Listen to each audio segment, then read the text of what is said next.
since 2012, it's been required that anybody getting out of the military goes through the Transition Assistance Program, which is called TAP. Yeah. And since 2012, the VA reps get up there and they say, okay, listen, you've got to document everything. You've got to claim everything. If you hurt your ankle in basic training, write it down. If you hurt your wrist playing basketball on the weekend, write it down. If you had a traumatic experience in combat, write it down. And then you can get paid for these things. There's actually a chapter in this book called "You Can Get Paid for These Things," describing that. And it's a totally ubiquitous experience. Everybody has it. Mm-hmm. And every veteran then, or every future veteran, is faced with this really strange situation where their morality alarms, if they're at least a little bit dialed into John F. Kennedy, ask not what your country can do for you, but what you can do for your country. If they're a little bit dialed into that, then all of a sudden their entitlement alarms are ringing and they're like, wait, I don't think I'm a welfare queen. I don't want to act like a welfare queen.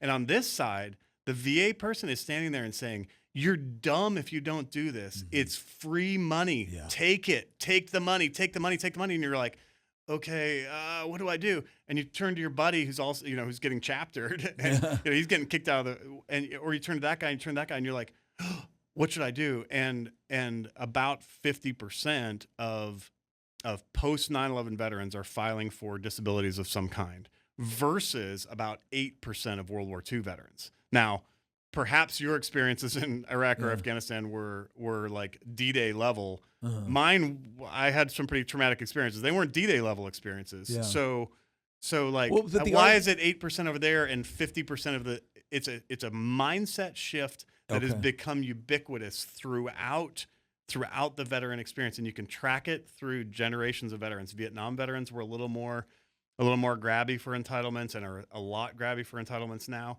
But the Iraq and Afghanistan veterans have been convinced that this is the right thing to do, and many veterans view the disability system as kind of a backdoor retirement system. Yes, and I get told I got asked the other day, well, Nick, what's your disability? I'm like, 0. Right. They're like, you went to combat twice. I said, yeah, but I didn't get blown up. I didn't get shot. I didn't lose anything. I mean, they're like, yeah, but I said, look, there will come a day where I will probably need hearing aids. And will I go to the VA because I'm sure my military service contributed in some way to degraded hearing at a younger age? Yeah, maybe. Yeah. Here's the deal. And I know you feel the same way because we've talked about this before.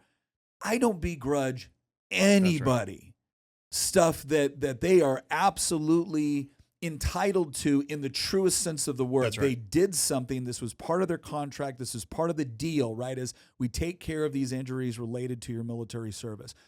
I don't know anybody that begrudges anybody that, but I will have people sit there and like, well, Nick, I'm whatever. I'm 70%. Well, and I'm looking at guys like, dude, you didn't go to combat. You got no injuries. I got buddies that don't have legs that have less disability than you. How do you justify that in your mind? Yeah, that's right.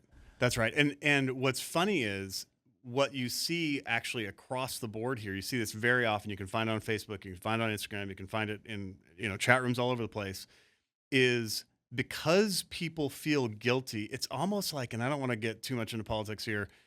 It's almost like the shout your abortion people, where you can normalize deviance by convincing other people to be deviant with you.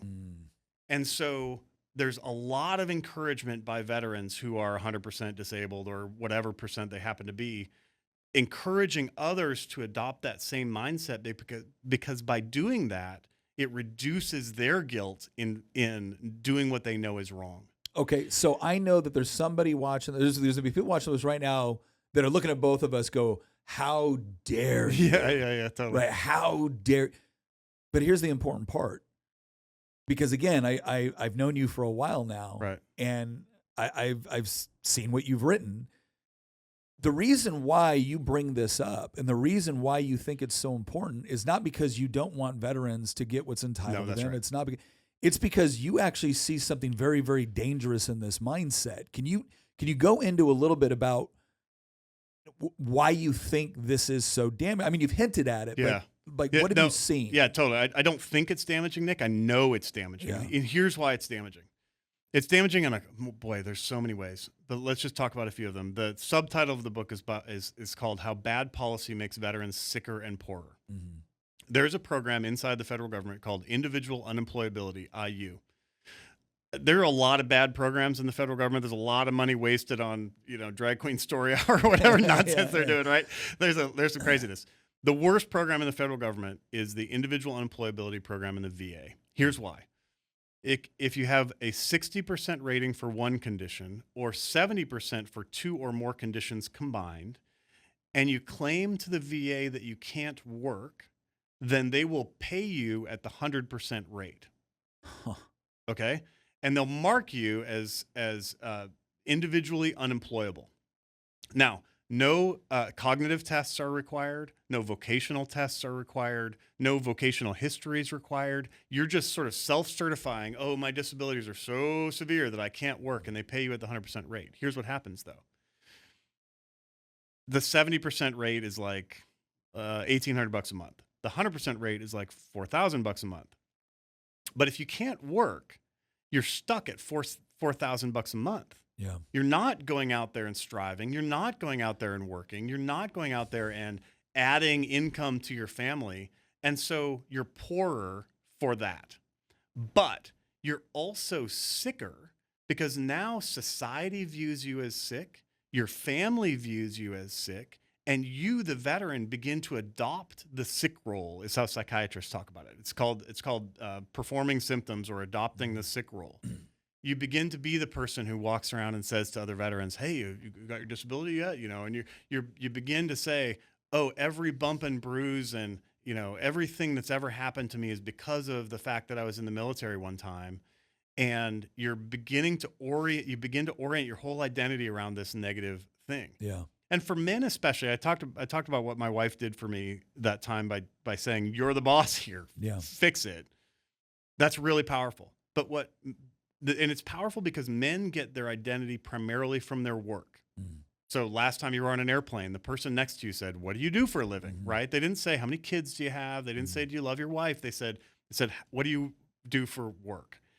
To women, most often, people will say, "How are your kids? How many kids do you have?" Things like that. So women often get their identities from their families. Men get their identity almost universally from their work. But remember, the IU program separates veterans from their work and thereby strips them of their identity. Mm. So now that you're 25, you're on IU, you go to church or a bar or somebody, you're gonna go meet somebody to hopefully marry someday, and she says, "Hey, what do you do for a living?" Because women test. Yeah. Women test your ability to provide by saying, "Hey, how are you providing?" Right? Yeah. And he says, "I'm a disabled veteran." Well, guess what? It lowers his chances of getting into a relationship. It lowers the quality of his relationship, and it lowers his self-efficacy. In the middle of all this, we've got a veteran suicide crisis. We all know about the veteran suicide crisis. It's like, the number is, everybody says 22 a day. It's probably the wrong number because it's very hard to measure. But the suicide crisis, suicide is a disease of despair. Mm. And we're paying veterans to feel worthless and thereby feel despair. And then we act so surprised when they go in the garage and kill themselves. And it's like, you bought that. Yeah. You paid for that veteran to be sick. So they're less financially well off. They adopt the sick role. There's something called, oh shoot, the term is escaping my mind. I'll get it later. Yeah. But there's something that basically when people are in contact with the medical system, they begin to get more and more symptoms of other things. Got it. And so as these veterans are going through this, they're getting sicker and sicker. They're financially less well off. They're psychosocially less well off. And then they sort of lead these lives of quiet despair. And so it's hurting people financially. It's hurting people physically. It's a real problem. What? But there's another layer here, which isn't actually in the book Wounding Warriors at all. I think we have a national security crisis driven by this same problem. Mm. Because if everybody in society views every veteran as, okay, if you serve in the military, you're going to get blown up or poisoned or raped or whatever, they're not going to encourage their kids to be in the military. If they see us engaging in nonsense foreign wars without any real national security need on our part, they're not going to want to send their kids into that. Yeah. And so we see recruiting crisis across the military branches, and I think it's driven in part by veterans performing symptoms for cash.